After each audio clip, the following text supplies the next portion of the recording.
do quarto ano da Rede Municipal de Ensino.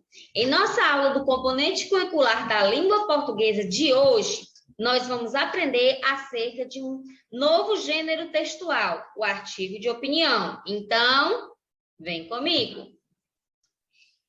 Mas antes de iniciarmos, quero chamar a atenção de vocês para a diferença entre opinião e informação. Vamos ver qual é a diferença de opinião para informação.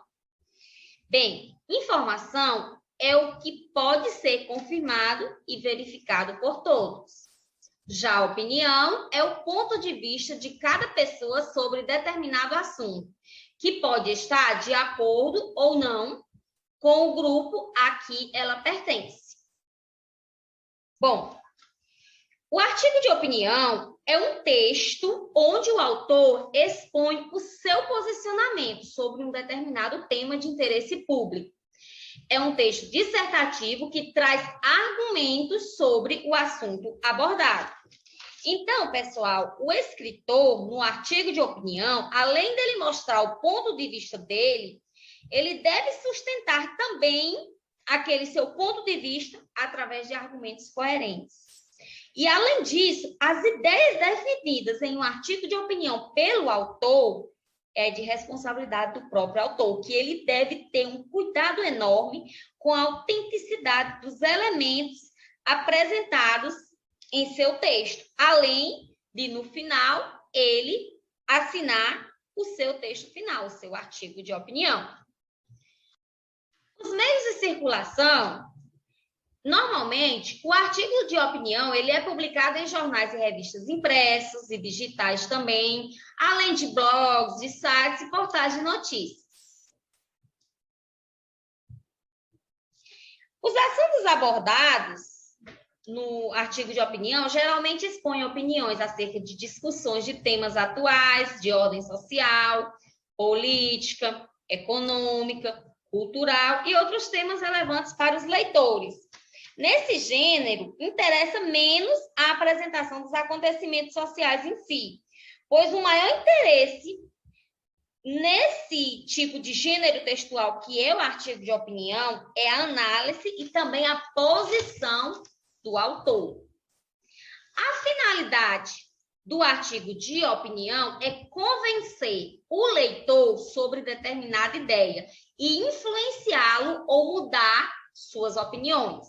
Para isso, o autor recorre de argumentos. As características desse gênero textual, artigo de opinião, são linguagem simples e objetiva, porém atendendo à norma padrão da língua portuguesa, não é mesmo, galerinha? Pois esse texto ele precisa ser compreendido por diversos tipos de pessoas. A escrita, ela deve ser feita em primeira ou terceira pessoa. A presença de argumentos deve existir para quê? Para que defenda o ponto de vista do autor.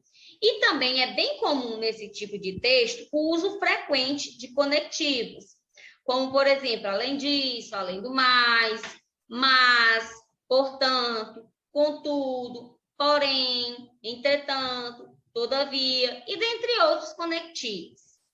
Pois os conectivos, eles são ótimos recursos para expressar e afirmar uma determinada opinião.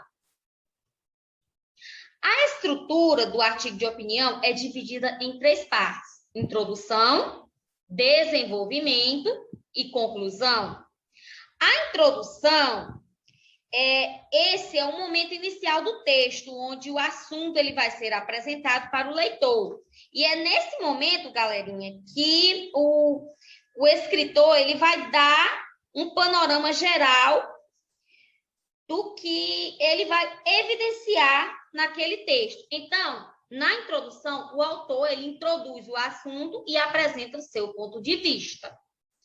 No desenvolvimento, o autor apresenta argumentos que justificam o seu ponto de vista. É no desenvolvimento que o autor deve usar argumentos que vai apoiar o seu ponto de vista apresentados na introdução. Para quê? Para que esses argumentos eles sejam bem fundamentados. E assim, é importante que o autor apresente dados completos, como, por exemplo, resultados de uma pesquisa, depoimento de um estudioso sobre um determinado assunto. Dessa forma, o autor ele vai estar dando uma maior credibilidade sobre o assunto abordado. Nós temos, por fim, na estrutura do artigo de opinião, a conclusão, que é onde o autor conclui suas ideias e reafirma o seu ponto de vista. Bem, na conclusão, o autor ele deve retomar de forma resumida os argumentos apresentados no desenvolvimento e enfatizar mais uma vez a sua opinião. Bem, galerinha, essa foi a nossa aula de hoje. Deixo aqui meus beijinhos virtuais. Fiquem com Deus. Deixe seu like nesse vídeo. Realize as atividades propostas por seu professor e até o nosso próximo encontro.